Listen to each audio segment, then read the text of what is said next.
How's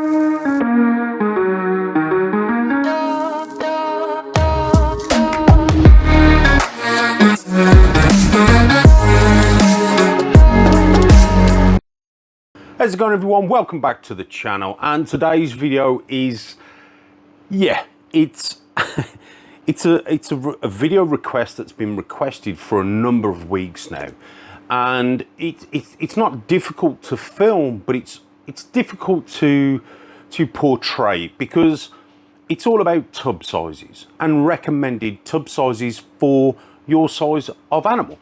Now this is it's one of them. We've all got our own ways and methods and ways that work, and what's great about this hobby is there's never one way to do a particular thing. There's multiple ways that can actually work. What I'm going to share with you today is how I do things and why I do them this way. And what we have to remember is when we are producing these animals, in some people's case it's a hobby, in other people's case it's actually a business. When we're producing these animals, I want to stress this. For me, the animal's welfare comes first, and the reason why I say that is because I have to take the human aspect out of the equation. And what I mean by that is, we can look at an enclosure, say for a bearded dragon, and we could basically say that's not big enough, because bearded dragons love to roam, they love to run around and have plenty of areas to hide and investigate and explore. Ball pythons are a little bit different. They live underground in Africa, in Central and Western Africa, and they are nocturnal. They can come out during the day, but predominantly they are nocturnal. So when you've got something like a bearded dragon who's a diurnal animal, and then you've got a ball python which is a nocturnal animal, both species are cold-blooded, they are reptiles, but they both require two different types of enclosures. Taking out the human aspect, what I mean by that is we can look at an enclosure and think, oh my God, you know, that tub for that particular ball python is not big enough.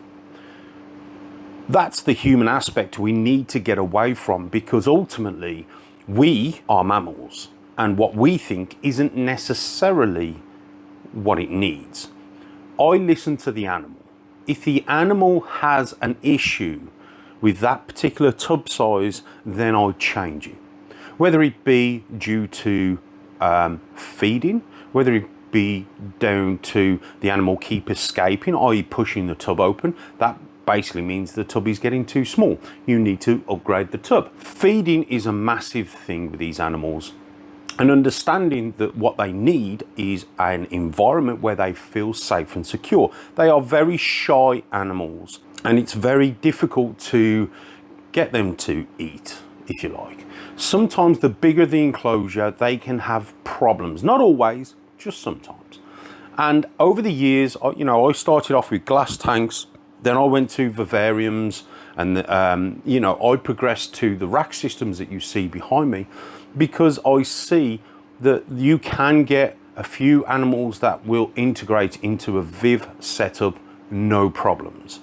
However, when you become a breeder, then it changes completely, because we can have multiple vivs, around the room. I could have this racked with vivs. But what I noticed was the more ball pythons I were keeping, the viv system kind of just didn't work. And I'm not saying it doesn't work for everyone, and I'm not saying that this is the only way to do it. This is what I noticed with my collection. And the minute I swapped to a rack system, I noticed that they were feeding and thriving loads better. Now, that's not to say they can't thrive in a viv, because they clearly can. However, I am always looking at the best for my animals. My animals come first, not me. My animals come first. So if my animals are telling me that they're not happy because they're not feeding, or they're having issues in that particular tub size or enclosure size, then I change it. I listen to what they want to tell me. And the only way you do that is by paying attention to your animals and kind of trying to figure out, put yourself in their shoes, why they're not feeding. Why are they not doing very well in that tub? Why are they not acclimating to a new enclosure? So we're going to look at a few tub sizes. I predominantly keep various tub sizes because I like to have options. Currently, I have in the LP range, which again, if you are interested in LP tubs or LP racks here in the UK, they are in Europe. We do have to import them, so there is extra costs involved. So when you go to the LP website, don't think that that's the cost. That's just the cost of the rack in that country, excluding their VAT. We have to get it into this country, which is an absolute pain in the bum and incurs lots of charges. But we take care of that for you because I am an LP distributor, and Mel, who looks after the LP side of things here in the UK, she's the point of contact for you guys. So if you are interested in LP tubs or LP racks, I will link a email address down below in the description box, and I'll also pin one in the comments. If you want any quotes or if you need any information, then please feel free to email Mel at that address. So I use various different tub sizes here in the HQ. I use LP5, I use LP18, I use LP10s, I use LP35s, I use LP40s, and I use LP70s. If you go to the website of LP, there are a number of different tub sizes and also give you the diameters. But obviously I'll go through those with you and I'll share with you the reasons why I use these tubs, and I'll also show you a particular animal and we'll weigh that animal, and I'll show you that that animal is comfortable in that tub. And when I say comfortable, I mean they are feeding, they are thriving, and they are doing exceptionally well. That's the three keys for me, making sure that they do all of those things.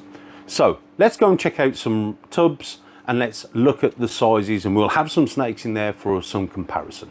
Let's go. So here we have the first of my tub sizes, which is an LP5. Now this little beautiful animal, as you can see here, is currently in an LP5, and you can see it's wedged itself at the back.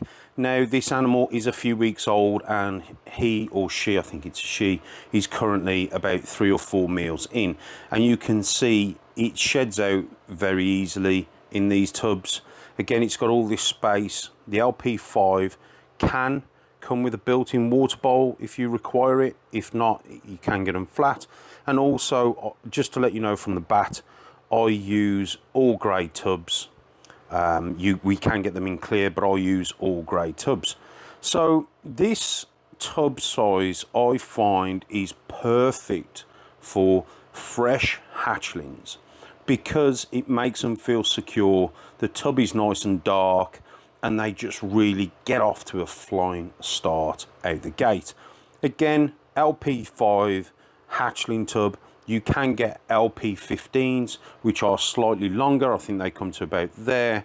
But again, they're all on the website. And again, if you do want them and you're in the UK, drop Mel an email and she can help you with that. So before we go to the next size, let's just do a quick weight comparison. So this was a hatchling, and she's, like I said, 3 or 4 meals in, and she's currently weighing 127 grams, and she will stay in there till around about 300 grams nicely. And again, we don't want to move them up too quick, because then they can go off food. We want to move them when they feel, you know, more established, when they feel confident. And then I tend to move them up to an LP18. We'll take a look at an LP18 now. So for the purpose of this video, I have not moved this water bowl. The LP18s do not come with built-in water bowls. So LP, you can buy these separate plastic. Let me just grab one and show you. You can buy these separate plastic sleeves and then insert your own deli cup, or LP's deli cups are actually made to fit perfect, as you can see. So let's take a look at this amazing animal. This is, for the Ultra Sun, the best combo in my eyes in the Sunset project so far. Let's check this out. So basically, we normally set the water bowl up at the front, but you can see she's pushed that to the back. She's pushed it to the back for a number of reasons. One, to make her feel secure, and it kind of mimics a burrow. You can see she's got a little way in and she feels secure. So it kind of mimics a little hide. So, you know, when she wants to feed, she'll come closer to the front, which is the cooler end, and then she'll go to the back. Now again, she's been in a water bowl, she's tipped her water everywhere, but let's just give her a quick weigh to see how heavy she is, because I want to give you guys a good indication.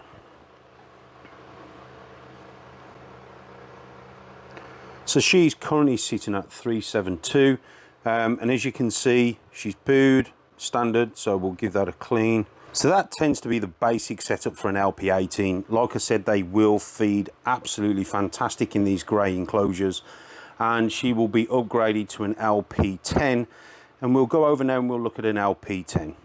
So I thought what I'd do is I'd bring these three tubs out, because this is kind of the progression stage. You've got the LP5, the LP18, and then the LP10, and this is the natural progression. They will start off from that one. Once they get a bit bigger, they'll go in that one, and then they'll go in this one. Now, depends on their confidence level, depends on how soon they come from there to there. Again, this female was about 330 grams. Let's just weigh this male.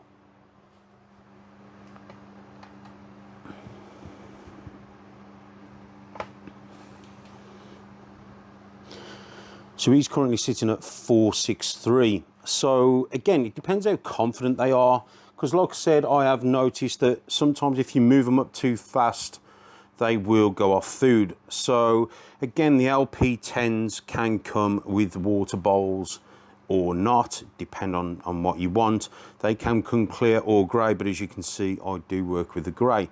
Now, the LP stuff does two size water bowls, one for the hatchling and the other size that kind of fits the plastic insert sleeve and the other major tubs. So that's an overview of an LP10. The LP10, I will tend to keep animals in there up until about 800 grams, and then they'll move into a 40 or an LP40. This one, again, around about 400 grams, and then they'll move up. Depends on confidence level. You may leave them in there for till 600 grams. And then this one, again, around about 300 grams, they'll move up. So roughly about every 300 grams, they'll tend to move up, but it always depends on confidence. Confidence is a key, because we want to keep these animals feeding. We want to keep them healthy and thriving really, really well. So just in case you wanted to know, that is a NR Mandarin Lesser Hypo. That is an Ultra Sun. And that there is my daughter's snake from her first clutch. And yeah, it's a bit weird. It's a bit wacky. It's a bit like the mom. So it's a bit of a dinker project. So hopefully this makes sense on these tubs. Let's look at the next three sizes and we'll get a good comparison with them. So the next tub size I want to share is an LP35.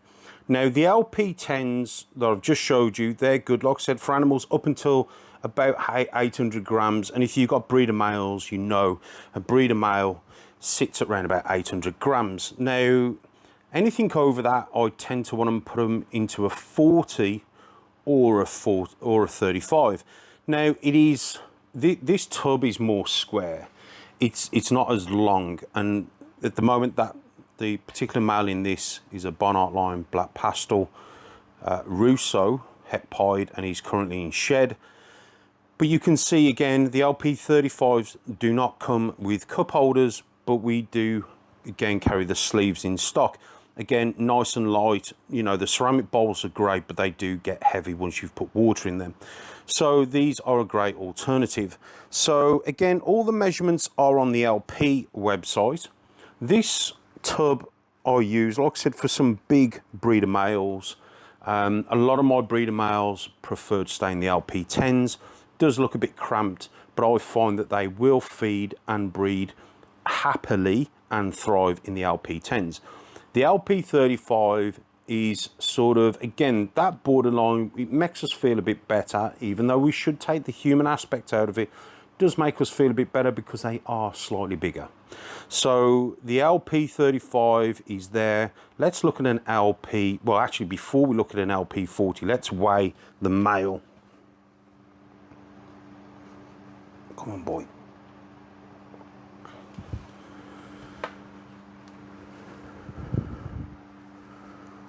So he's currently sitting at obviously just over 1,000 grams. Males in there up to about 1,500 grams. Females in there up to about 1,500 grams is fine. Your females I would probably put straight into an LP40 as opposed to using an LP35. But again, the option is yours. That's the great thing about this hobby, is that there's multiple ways to do things. So that's the LP35. Let's look at the LP40. So this is an LP40, and as you can see, most of my females like to be in the cramptest spot that you're offering them. They can go all the way to the back, they can come all the way to the front and have a nice area here and a nice area there, but they choose to be cramped there.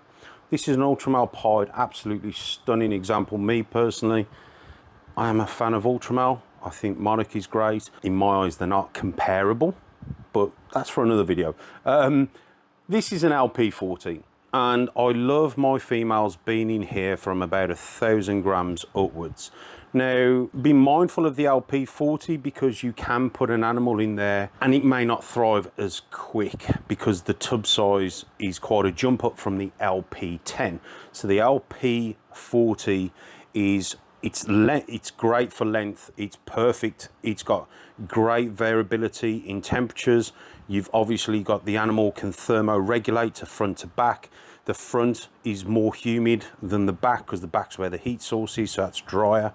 So she has a perfect opportunity to decide where she wants to go.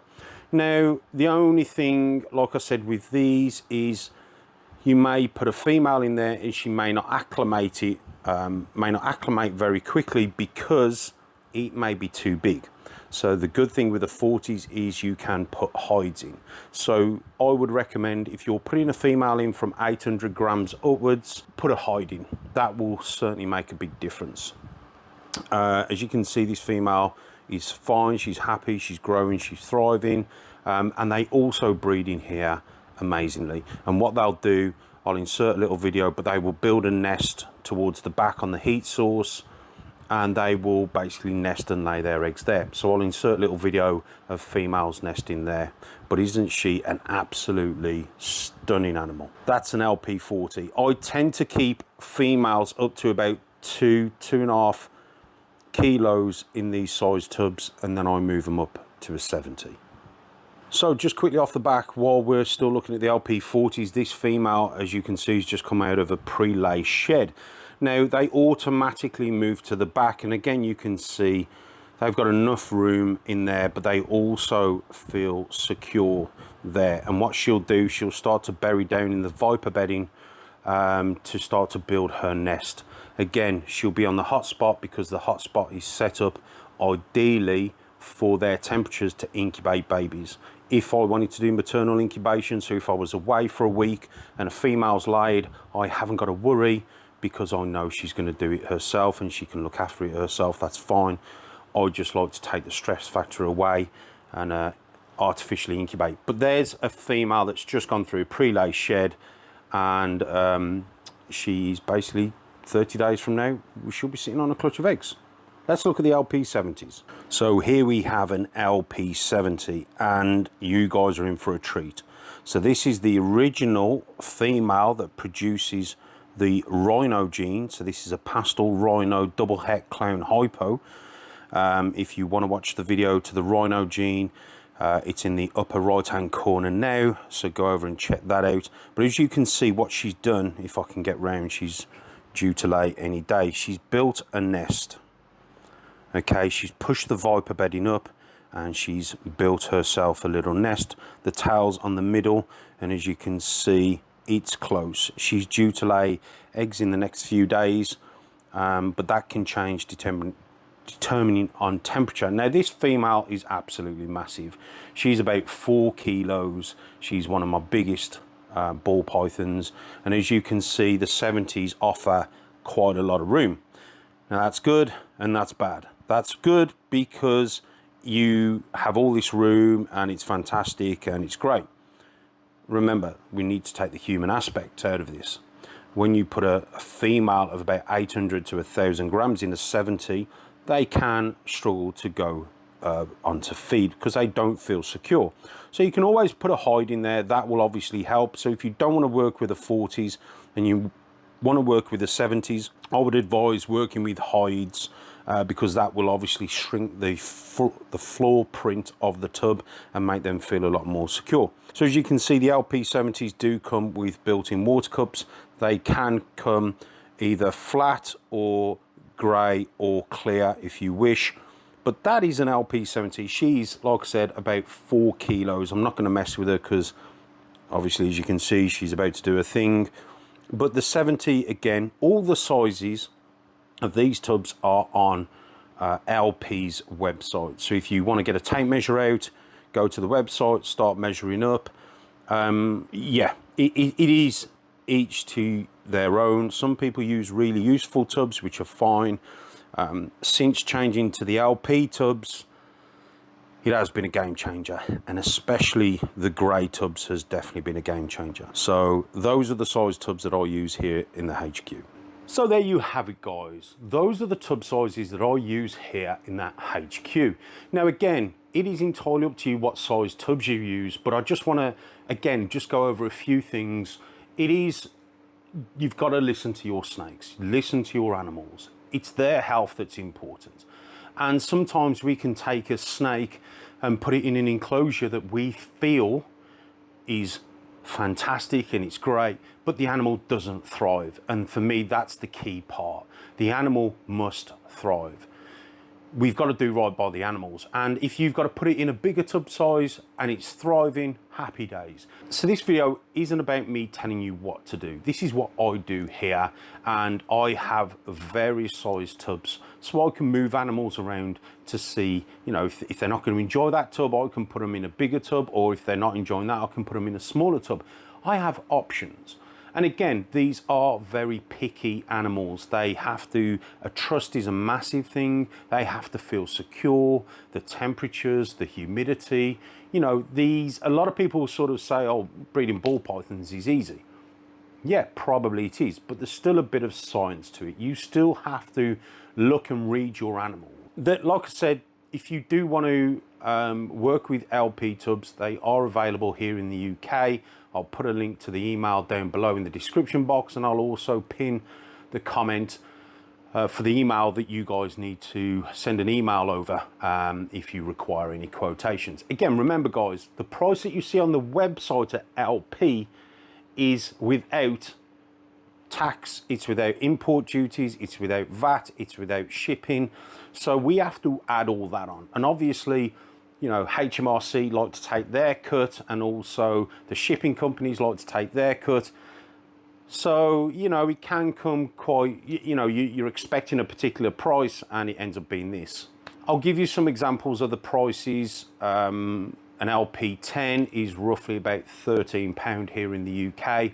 An LP18, again, roughly about £13. An LP5, again, roughly about £6 to £7. So you can see they're not expensive tubs, and they are designed for this species. There are other size tubs available on the website. There's LP100s, there's LP48s, there's LP20s, there's all sorts. So go on the website and go and check it out. It is down to personal preference, but the more tub sizes you have available, the more options you have to upgrade or move the animals around to make them feel safe and secure. So guys, I hope you've enjoyed this video. Leave a comment in the comment box below. I love reading all your comments, and I really enjoy seeing how you do things, because we're always learning, and that's the beauty about this. You'll never ever stop learning. But for now guys, I hope you're all well, take care, and I'll see you guys in the next one.